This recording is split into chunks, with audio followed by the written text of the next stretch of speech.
Hello दोस्तों। देखिए हम लोग यहाँ पे बात करने वाले हैं एक टॉपिक की। और आपका टॉपिक में एक्चुअली हम लोग क्वेश्चंस को डिस्कस करने वाले हैं। ये अपने पास आपके सामने अगर दिख रहा हो तो ये मैंने टॉपिक आपके सामने क्या दिख रहा है sir, cell the unit of life. अगर मैं थोड़ा सा कहूँ कि भाई अपना जो है क्लास का कौन सा चैप्टर है, तो आपका 11th क्लास का ये चैप्टर 8th है। ठीक है, चैप्टर 8th है आपके पास 11th क्लास का।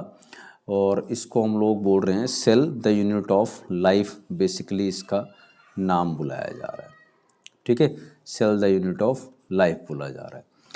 अब जो cell the unit of life है, अगर आप उसकी बात करें तो इस cell the unit of life में हमें क्वेश्चंस को डिस्कस करने के लिए मैं यहाँ पे आपके सामने आ रहा हूँ। कई बार बच्चों का कुछ होता है कि सर थोड़े से क्वेश्चंस को भी डिस्कस करो थोड़ा एक्सप्लेनेशन के साथ, ताकि हमें कुछ आइडिया मिले कि सर क्वेश्चंस को किस तरह से हमें अटेम्प्ट करना है, किस तरह से हम उसको काम कर सकते हैं उसके ऊपर। क्योंकि कई बार क्या होता है कि हम कंटेंट तो पढ़ लेते हैं, कंटेंट समझ में भी आ जाता है, पर उस कंटेंट को हम लिखेंगे कैसे, कैसे रिप्रेजेंट करेंगे, वो थोड़ा सा मुझे आइडिया दो। देखिए इस पूरे उसमें आपके पास बहुत सारे क्वेश्चन है, मैं उसको थोड़ा थोड़ा डिस्कस करूँगा। ठीक है, ये आपके सामने अगर देखो तो we have all total 14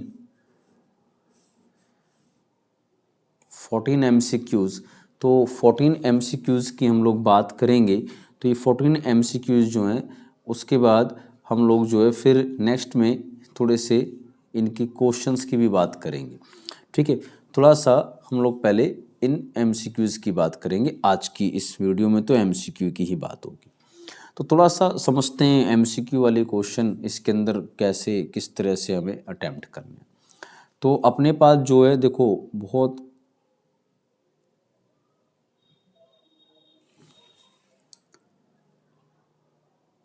simply, तो मैं यहाँ पे आपके पास थोड़ा सा मैंने इसको और जूम आउट कर दिया है। ठीक है, तो इसको समझो आप कि भाई किस तरह से इसमें क्वेश्चन आ रहे हैं और हमें किस तरह से इसको अटेम्प्ट भी करना है, वो भी थोड़ा सा हमारे पास समझ में आना चाहिए। तो लेट्स वी स्टार्ट। तो भाई अपने पास जो है क्या है सर, सेल। तो पहला क्वेश्चन है a common characteristics feature of plant sieve tube cells and most of the mammalian erythrocytes is। देखो वैसे अब ये सीव ट्यूब सेल वाला अपने सिलेबस में रहा नहीं है इतना, फिर भी मैं इसको थोड़ा सा एक्सप्लेन कर देता हूँ आपको कि होता क्या है। जो प्लांट में आपको पता हो तो we have permanent tissues, yes. और एक आपने प्लांट में पढ़े होंगे एक और मेरिस्टेमेटिक टिश्यू।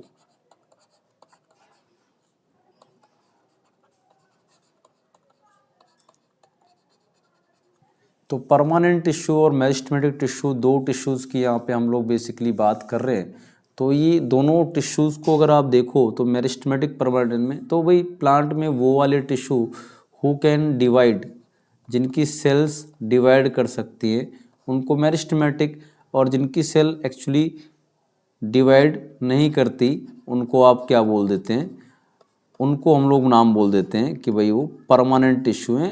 एक्चुअली डिवाइड नहीं करती हैं, बट एक वर्ड आता है डिफ्रेंशिएटेड, और we call it as specialised.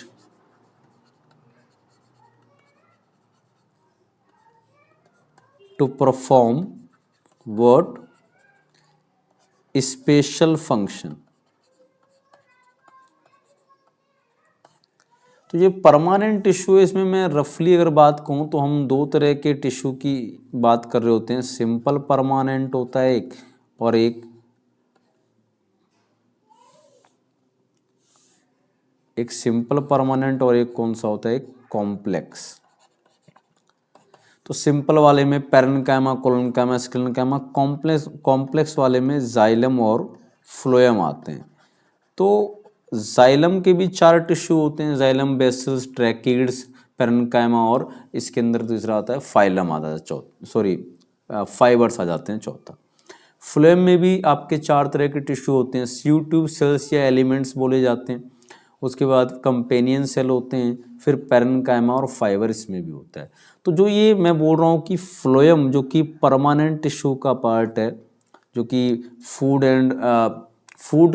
को लीव्स से आपकी पूरी बॉडी में या प्लांट की पूरी बॉडी में ट्रांसपोर्ट करने का काम करता है। एग्जैक्टली वो एडवर्स कंडीशन में प्लांट बॉडी पार्ट से लीफ की तरफ भी आता है, मान लो सनलाइट आने के लिए, तब की बात हो रही है।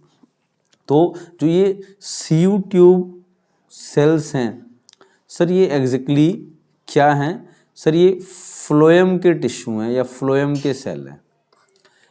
आपसे बोला है कि एक कॉमन कैरेक्टर है प्लांट के सीयू ट्यूब वाले सेल में और हमारे मेमेलियन एरिथ्रोसाइट्स में। तो मैं ज़्यादा नहीं जाता, एक सिंपल बात समझते हैं कि सर मेमेलियन या जो मैमल्स होते हैं सारे, उनके इरिथ्रोसाइट का एक सर कोई बहुत कॉमन सा फीचर जो हम पढ़ते हैं। इरिथ्रोसाइट्स का मतलब आई थिंक आप सबको पता है, इरिथ्रोसाइट मतलब हो गया सर आरबीसी को बोलते हैं, ठीक है। इरिथ्रोसाइट का मतलब है, आप क्या कह रहे हैं, आरबीसी, यही वाला सही दिख रहा है,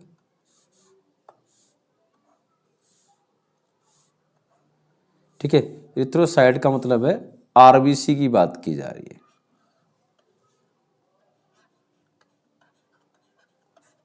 ठीक है।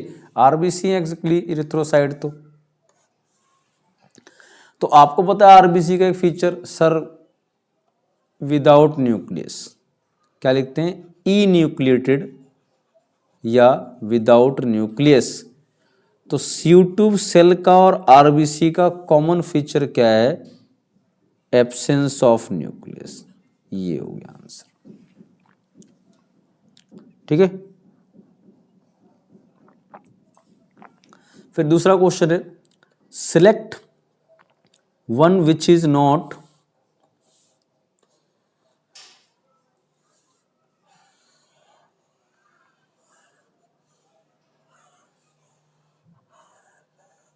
क्या बोल रहा है, select one which is not true for ribosome.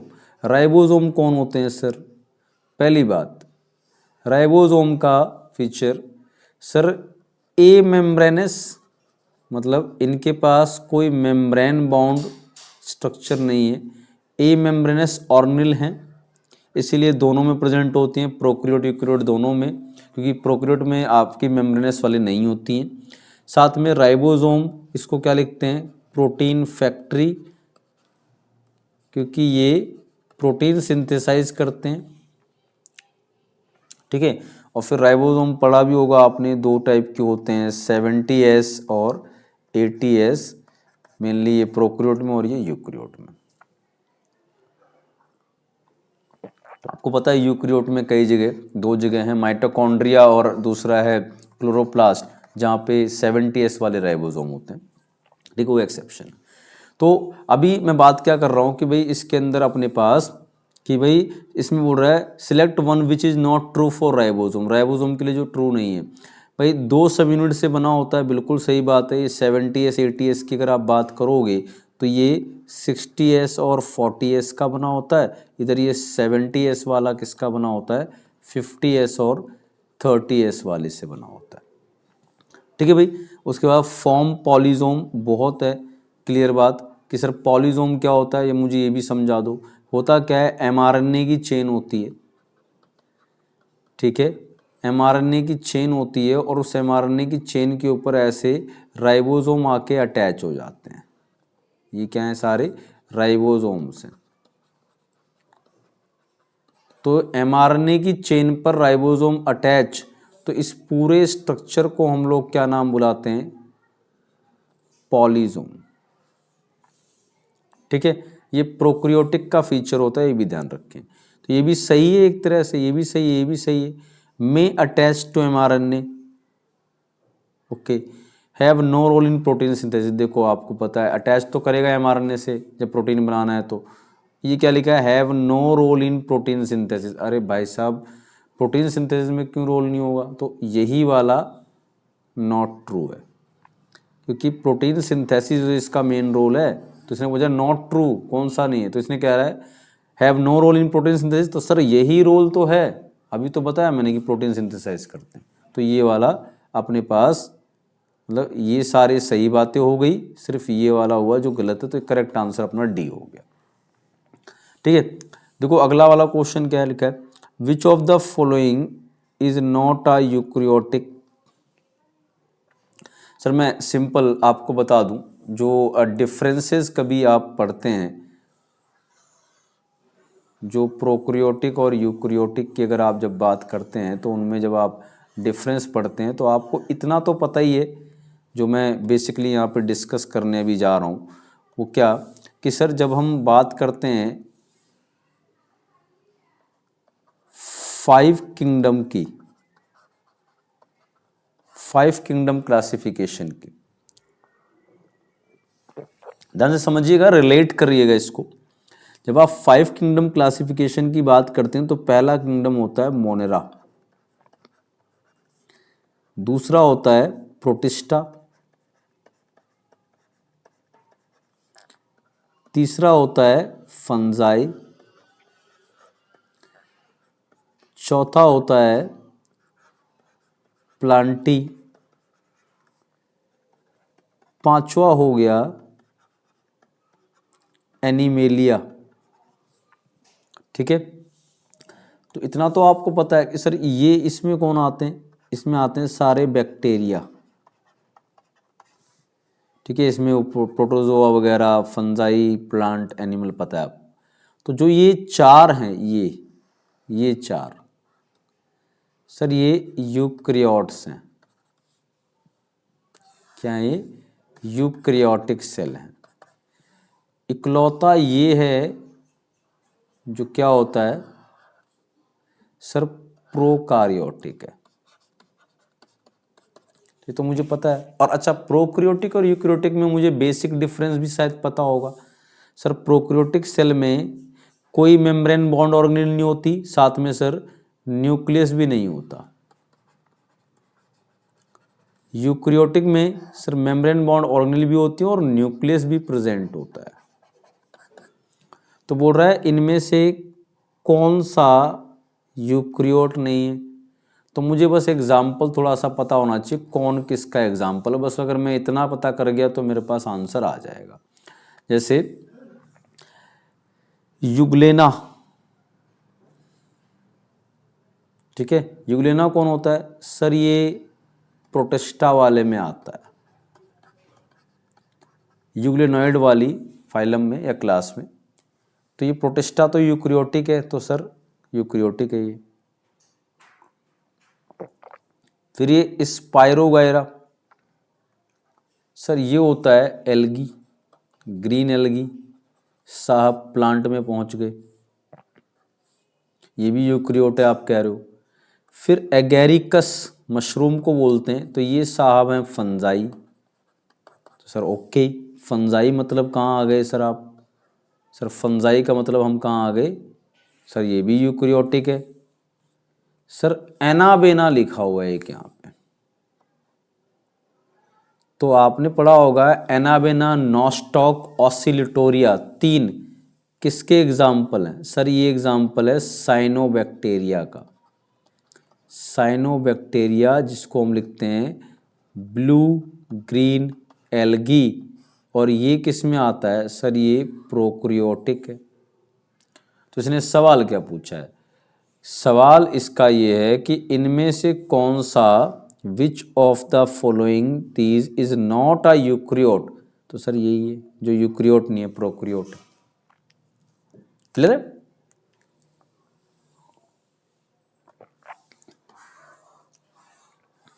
Clear बिल्कुल, कि थर्ड का कौन होगा? थोड़ा मैं इसको ओवरव्यू के साथ डिटेल में ले रहा हूँ, थोड़ा आपको चीज़ें समझ में आएंगी, थोड़ा सा हम इसको डिटेल में बस ले रहे हैं।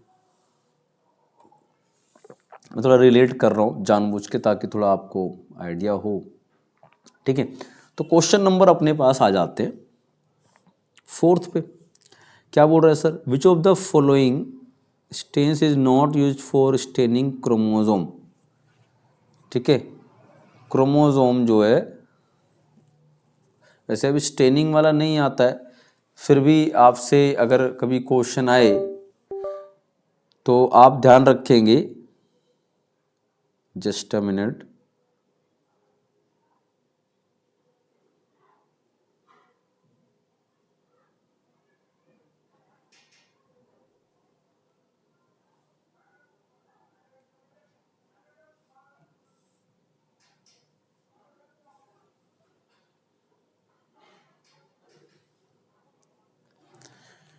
Sorry, just a minute. देखो क्या क्वेश्चन है। ठीक है, क्वेश्चन अपने पास क्या है इसका, थोड़ा उसको मैं देख लेते हैं। क्या बोल रहा है? इनमें से कौन सा स्टेन क्रोमोसोम को स्टेन करने के लिए नहीं यूज होता? ये याद कर लेना। इसमें आपका सेफ्रानाइन आएगा, जो क्रोमोसोम को स्टेन करने के लिए यूज नहीं होता है। एक्चुअली इसका यूज वो सेल मेम्ब्रेन वगैरह के लिए होता है। अब मैं बता दूं तो बेसिक फॉक्सिन, मिथाइलिन ग्रीन, कार्माइन, ये तीनों मतलब यूज होते हैं किसके लिए? क्रोमोसोम को स्टेन करने के लिए। वैसे स्टेनिंग वाला अब आता नहीं, लेकिन फिर भी तो सेफ्रानाइन यूज नहीं होता है। तो आंसर अपना करेक्ट कौन सा होगा? B option.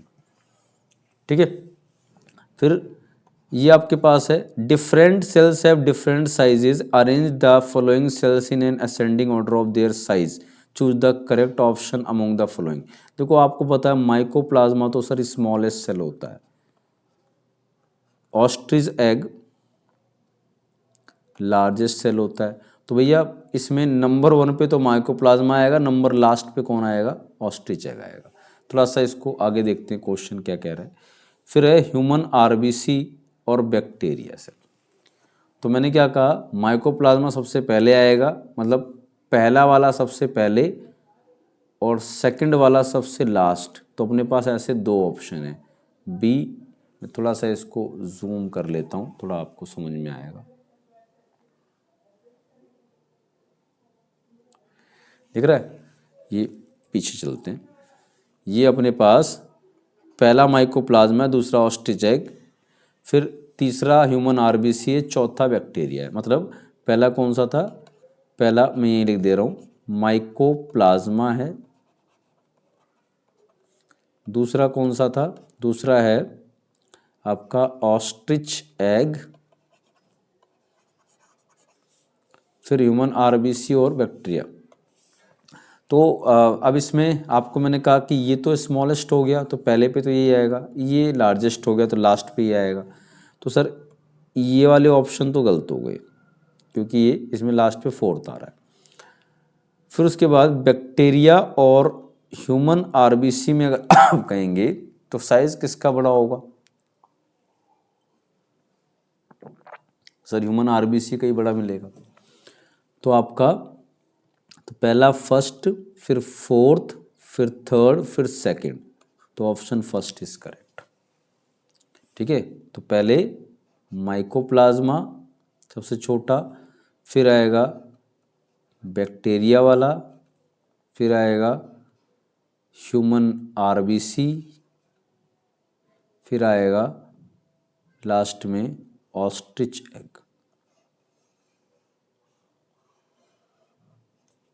तो ये ऑप्शन करेक्ट है फर्स्ट।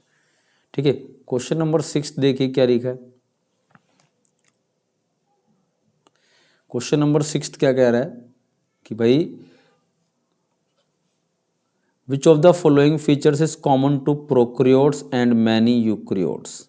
इनमें से कौन सा फीचर सारे प्रोक्रियोट्स और कुछ बहुत सारे यूक्रियोट्स का भी फीचर है? देखो क्रोमैटिन मटेरियल लिखा है, सेल वॉल प्रेजेंट लिखा है, न्यूक्लियर मेम्ब्रेन प्रेजेंट लिखा है, मेम्ब्रेन बाउंड सब cellular organelles present.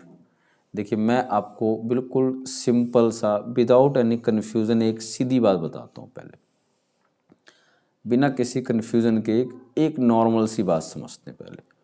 Sir chromatin material मतलब क्या? क्रोमैटिन मटेरियल का मतलब है कि सर जो यूक्रियोट्स होते हैं तो उनका जो न्यूक्लियस होता है,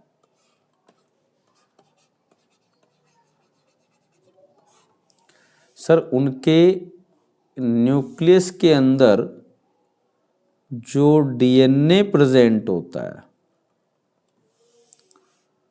उस डीएनए के साथ में ऐसे हिस्टोन प्रोटीन होते हैं।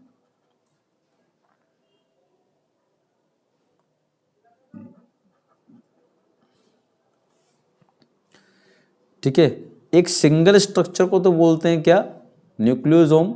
और इस पूरी चेन को क्या नाम बुलाते हैं? पूरी जो चेन बनी है डीएनए और हिस्टोन की, इसको बोलते हैं क्रोमैटिन मटेरियल, या क्रोमैटिन फाइबर लिख देंगे।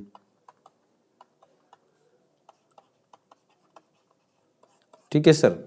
तो भाई पहली बात तो ये फीचर सिर्फ यूक्रियोट्स का हुआ, प्रोक्रियोट्स में तो ये फीचर ही नहीं आया। ठीक है, ये वाला। फिर उसके बाद सेल वॉल प्रेजेंट। ठीक है, हाँ ये देखते हैं अभी। फिर न्यूक्लियर मेम्ब्रेन प्रेजेंट, सर ये भी फीचर सिर्फ यूक्रियोट का है। मेम्ब्रेन बाउंड ऑर्गेनेल, सर ये भी फीचर यूक्रियोट का है। मतलब मैं अगर कहूँ तो मैं ऐसे कह रहा हूँ कि सर क्रोमैटिन मटेरियल दोनों में नहीं होता, सिर्फ यूक्रियोट का फीचर है। न्यूक्लियर मेम्ब्रेन दोनों में नहीं होता, सिर्फ यूक्रियोट का फीचर है। मेम्ब्रेन बाउंड ऑर्गेनेल सिर्फ यूक्रियोट का फीचर है। सर जो ये सेल वॉल लिखा है, आपको पता है क्वेश्चन के अकॉर्डिंग कि सारे प्रोक्रियोट में होगा और बहुत सारे यूक्रियोट में होगा, सिर्फ एक एनिमल को छोड़ के बाकी सब में सेल वॉल भी प्रेजेंट रहेगी। तो करेक्ट ऑप्शन है बी, कि ऐसा कोई फीचर जो सारे प्रोक्रियोट्स में भी है और बहुत सारे यूक्रियोट्स में भी, तो सेल वॉल होगा, बी आंसर आएगा। ठीक है, फिर 7th क्वेश्चन पे चलते हैं। क्वेश्चन नंबर 7th की अगर बात करें, क्या है? Who proposed the fluid mosaic model of plasma membrane? Direct है, सिंगर एंड निकोल्सन ने प्रपोज किया था। मैं सबके बारे में अगर बात करूं कि भाई सबने क्या क्या किया था, तो उसके बारे में देखें।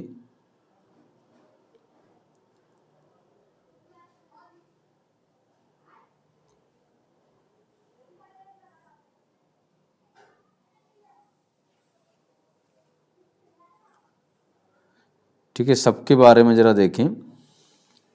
तो इनके बारे में आपको बता दूं मैं, जो ये सारे हैं, जैसे सिंगर एंड निकोल्सन इसका आंसर हो गया, जिसने फ्लूइड मोज़ेक मॉडल दिया था।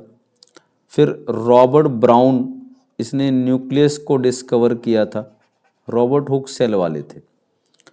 बेंडा ने माइटोकॉन्ड्रिया का नाम दिया था। स्किलेडियन एंड स्वान, तो इनको आपको पता है सेल थ्योरी दी थी। ठीक है, चलें आगे। Question 8th। ठीक है, क्वेश्चन 8th क्या कह रहा है? कह रहा है which of the following statement is true for a secretory cell? Secretory cell के लिए कौन सी स्टेटमेंट सही है? Golgi apparatus is absent. फिर है rough endoplasmic reticulum is easily observed in the cell. Only smooth endoplasmic reticulum is present. Secretory granules are formed in the nucleus. ठीक है, ये बोल रहा है कौन सी बात ट्रू होगी अगर सिक्रेटरी सेल्स की बात करेंगे आप। तो सिक्रेटरी सेल्स में जब भी आप बात करेंगे तो सिक्रेशन वगैरह जो होता है आपके पास देखने को मिलेगा, तो वो हमारे पास जो है सिक्रेटरी सेल्स में प्रोटीन्स वगैरह बनते हैं सिक्रेशन में, तो आर आराम से ऑब्जर्व होगा ऐसे सेल में। ठीक है, तो 8th का बी। फिर है व्हाट इज टोनोप्लास्ट। तो टोनोप्लास्ट की अपनी कहानी ये है कि सर जो सेल होते हैं, मतलब अगर मैं बात करूं फंजाई के सेल को छोड़ के सबके सेल में होता है वैसे, और आपके पास जो है मेनली बड़े स्ट्रक्चर दिखाई देते हैं वो किस में दिखते हैं, प्लांट सेल में, है ना, क्या बोलते हैं, वैक्यूल। वैक्यूल प्लांट सेल का लगभग, ये हमने पढ़ा है, कुछ 80-90% एरिया या वॉल्यूम को ऑक्यूपाई कर लेता है। क्या करता है, स्टोरेज ऑफ वाटर, फूड वगैरह इन सब का। अब इस वैक्यूल में एक सिंगल इसकी आउटर मेम्ब्रेन होती है,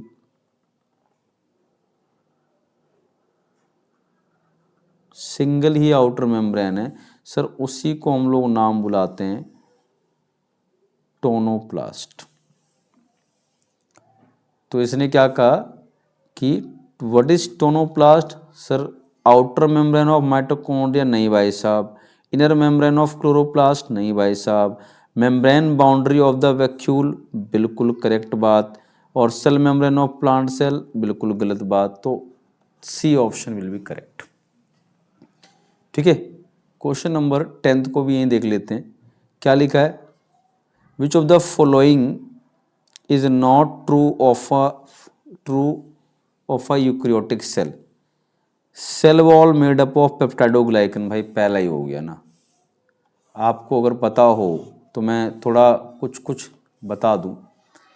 जो आपका मोनरा होते हैं उनकी सेल वॉल पेप्टाइडोग्लाइकन की बनी होती है। इसी को कई बार पॉलीसेकेराइड अमीनो एसिड।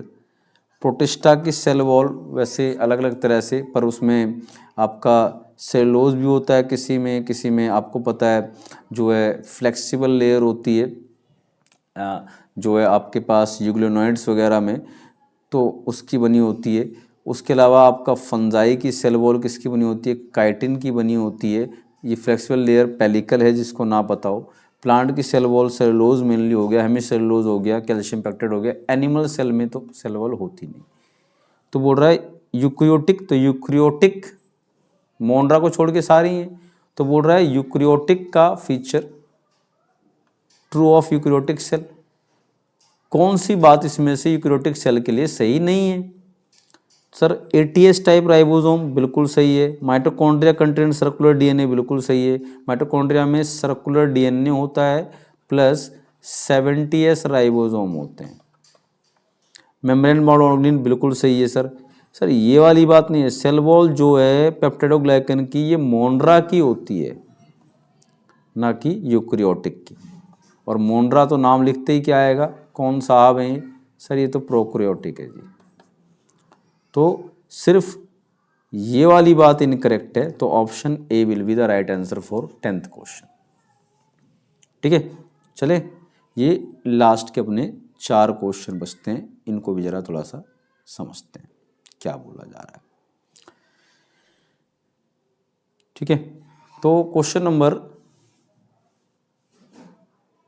11th की थोड़ी बात की जाए, तो क्वेश्चन नंबर 11th में अपने पास क्या लिखा है, which of the following statements is not true for plasma membrane. Sir plasma membrane के लिए कौन सी स्टेटमेंट ट्रू नहीं है। It is present in both plant and animal cell, सही है भाई, बिल्कुल स्टेटमेंट। ठीक है, फिर lipid is present as a bilayer, ठीक है, फॉस्फोलिपिड बाइलेयर होती है, आपको पता हो तो ऐसे 2 लेयर होती हैं, फॉस्फोलिपिड बाइलेयर, बीच में प्रोटीन वगैरह ये सब ऊपर नीचे भरे पड़े होते हैं। फिर है proteins are present in integrated as well as loosely associated with the lipid bilayer, सही है भाई। फिर carbohydrate is never found in it, भाई गलत बात है, पॉलीसेकेराइड की चेन भी होती है, तो नॉट ट्रू बोला है, तो that will be the correct answer, क्योंकि कार्बोहाइड्रेट भी प्रेजेंट होता है। ठीक है, फिर है plastid differs from mitochondria on the basis of one of the following features, mark the right answer. Plastid और माइटोकॉन्ड्रिया में क्या डिफरेंस आएगा। प्लास्टिड पता होगा, प्लास्टिड जो होता है प्लांट में वो 3 तरह के होते हैं, एक क्लोरोप्लास्ट, क्रोमोप्लास्ट और ल्यूकोप्लास्ट। माइटोकॉन्ड्रिया आपको पता है power house of the cell. तो दोनों में क्या चीज़ है जो डिफर करती है, मतलब प्लास्टिड डिफर्स फ्रॉम माइटोकॉन्ड्रिया, मतलब प्लास्टिड में ऐसा क्या अलग है जो माइटोकॉन्ड्रिया में नहीं। Presence of two layer of membrane, sir दोनों में 2 लेयर होती हैं। प्रेजेंस ऑफ राइबोसोम, सर इसके क्लोरोप्लास्ट में, इसके प्लास्टिड के क्लोरोप्लास्ट में भी राइबोसोम होता है और माइटोकॉन्ड्रिया में भी राइबोसोम होता है। Presence of thylakoid, presence of DNA. देखिए प्लास्टिड जो है, प्लास्टिड का जो ये क्लोरोप्लास्ट वाला रीजन है और इधर अलग मैं लिख दूं माइटोकॉन्ड्रिया, सर दोनों को आप कभी पढ़ेंगे तो क्लोरोप्लास्ट और माइटोकॉन्ड्रिया को लिखा रहता है कहीं की जगह, इनको बोलते हैं सेमी ऑटोनोमस बॉडी। तो आपसे पूछे सेमी ऑटोनोमस बॉडी मतलब, सर इनके पास जो होता है ऐसा होता है कि इनके पास अपने डीएनए होते हैं, डबल स्ट्रैंडेड सर्कुलर डीएनए, और साथ में इनके पास अपने राइबोसोम होते हैं 70S राइबोसोम्स। तो ये अपने सारे प्रोटीन एंजाइम खुद ही बना लेते हैं लगभग। तो माइटोकॉन्ड्रिया और दूसरा कौन, क्लोरोप्लास्ट। पर सारे प्लास्टिड नहीं कह रहा मैं, इसकी बात नहीं कर रहा, लेकिन क्लोरोप्लास्ट प्लास्टिड तो हो गई तो इसको इंक्लूड करेंगे। तो सर दोनों के पास राइबोसोम है, यस सर 70S वाला। दोनों के पास डीएनए है, yes sir double stranded circular DNA है। सर दोनों के पास डबल लेयर है, बिल्कुल सही है। दोनों के पास थैलाकॉइड नहीं जी, माइटोकॉन्ड्रिया के पास थैलाकॉइड नहीं है, प्लास्टिड के पास होता है क्लोरोप्लास्ट। तो ये वाला जो है वो फीचर है जो सिर्फ प्लास्टिड में है, माइटोकॉन्ड्रिया में नहीं। तो अपने पास इस पूरे में अगर मैं कहूँ तो इस वाले क्वेश्चन में आपके पास अगर आए करेक्ट आंसर कौन सा है कि sir plastid differ from mitochondria, तो ये भी माइटोकॉन्ड्रिया में है दोनों में, ये भी दोनों में, ये भी दोनों में, बट ये वाला फीचर जो है वो सिर्फ प्लास्टिड में है तो डिफर कर गया। तो 12 का सी। फिर है 13th, which of the following is not a function of cytoskeleton. Cytoskeleton क्या होता है, सर वो सारे स्ट्रक्चर्स जो सेल की मूवमेंट या सेल के अंदर मूवमेंट करवाते हैं। जैसे सर सेल के ऊपर प्रेजेंट वो सीलिया फ्लैजेला के स्ट्रक्चर सेल की मूवमेंट करवाएंगे। सर साथ में सेल के अंदर प्रेजेंट आपने पढ़ा होगा वो सेंट्रियोल होता है स्पिंडल फाइबर, जिसकी वजह से क्रोमोसोम की मूवमेंट होती है, ये सब साइटोस्केलेटन होते हैं। तो साइटोस्केलेटन का कौन सा फंक्शन नहीं है, तो भाई सेल के शेप को मेंटेन करना, सेल मोटिलिटी सही है, support of the organelle, intracellular transport, sir transport में कोई हेल्प नहीं करेगा ये, ठीक है, सब कुछ करेगा सेल वगैरह मेंटेन, लेकिन ट्रांसपोर्ट में थोड़ी रोल होगा इसका। तो यहाँ पे इसके लिए क्या आएगा बस, तो सर 13 वाले में अपने पास जो इसका फंक्शन नहीं है साइटोस्केलेटन का ये है, बाकी सारे इसके फंक्शन होते हैं, ठीक है। फाइनल क्वेश्चन आपका इस ऑब्जेक्टिव वाली सीरीज का, the stain use to visualise mitochondria. ध्यान रखना माइटोकॉन्ड्रिया को देखने के लिए स्टेन का नाम होता है जेनस ग्रीन, वैसे पूरा नाम होता है इसका जेनस ग्रीन बी। अब स्टेन वाले वैसे क्वेश्चन नहीं आते, फिर भी ध्यान रख लेना ये डिस्कस जो किया है, ठीक है। तो ये क्या था पूरा, दैट इज़ ऑल अबाउट। अगर मैं बात करूं हम लोगों ने क्या चीज़ पढ़ी, सर ये पूरा हम लोगों ने पढ़ा किसके बारे में, सर पूरा जो ये एनसीईआरटी एग्जाम्पलर है उसके एमसीक्यू की बात की। कौन सा चैप्टर, सर सेल वाला चैप्टर, ठीक है। अगर मैं बिल्कुल दिखाऊं तो क्या क्या चीज़, तो क्वेश्चन एक एक करके अगर हम देखें तो एक एक करके क्वेश्चन हम लोगों ने पढ़े सारे। ये आपका पहला पेज, दूसरा वाला, फिर ये, तो आपके पास जो है फिर ये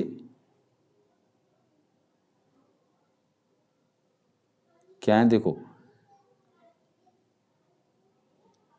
फिर ये आपके पास वेरी शॉर्ट वाले आएंगे, फिर ये शॉर्ट आंसर आएंगे, फिर ये लॉन्ग आंसर आएंगे। तो इसको भी थोड़ा थोड़ा डिस्कस करेंगे। तो अभी अगर मैं बात करूं तो अपने पास जो है हम लोगों ने ये जो इसके अंदर सेल में एग्जाम्पलर के क्वेश्चन और वो भी एमसीक्यू को डिस्कस किया है। ओके, होपफुली ये काफ़ी इंफॉर्मेटिव वीडियो रही होगी, क्योंकि क्वेश्चंस के साथ साथ हमने टॉपिक्स को भी थोड़ा बहुत समझा है। तो इसको आप थोड़ा सा अच्छे से देखना, फिर आगे ऐसे में और भी क्वेश्चंस को डिस्कस करूँगा, तो सेल वाले क्वेश्चंस की ही बात की जाएगी। ओके, चलिए इसके आगे इन क्वेश्चंस को डिस्कस करेंगे थोड़ा सा कि सर इसके जो ये वेरी शॉर्ट वाले हैं पहले वो, फिर उसके बाद शॉर्ट वाले हैं थोड़ा सा डिस्कशन, थोड़ा समझेंगे क्या क्या लिखना होगा इसके अंदर। ओके, चलिए thank you and thank you very much. देखो अगर अच्छी लग रही हो वीडियो तो प्लीज़ भाई लाइक कर लेना, शेयर कर लेना, सब्सक्राइब कर लेना। वैसे बोलना नहीं चाहता, लेकिन अगर जितना टाइम रील्स देखने में स्पेंड करते हो, अगर कुछ एजुकेशनल देख लोगे तो कोई गलत बात तो है नहीं। आपकी कहीं ना कहीं ग्रोथ के लिए रिस्पॉन्सिबल हैं। दो चीज़ें बहुत इंपॉर्टेंट होती हैं, क्या? हेल्थ और दूसरी एजुकेशन। सबसे ज़्यादा इन्वेस्टमेंट इसमें करो अपने टाइम का। अगर आप स्टूडेंट हो तो आपके पैसे तो है नहीं, टाइम है, टाइम का इन्वेस्टमेंट इसमें करो। और अगर ये दो चीज़ें रेगुलर हैं, कॉन्टिन्यूस हैं, तो आप जो है आगे लाइफ में बहुत सक्सेसफुल रहेंगे इन एवरी फील्ड। ठीक है, अगर ये चीज़ें आपने कुछ नॉन रेगुलरिटी लगा रखी है तो आप सक्सेसफुल नहीं बन पाएंगे। एकदम सीधा सिंपल सा रूल है। ओके, चलिए thank you all of you.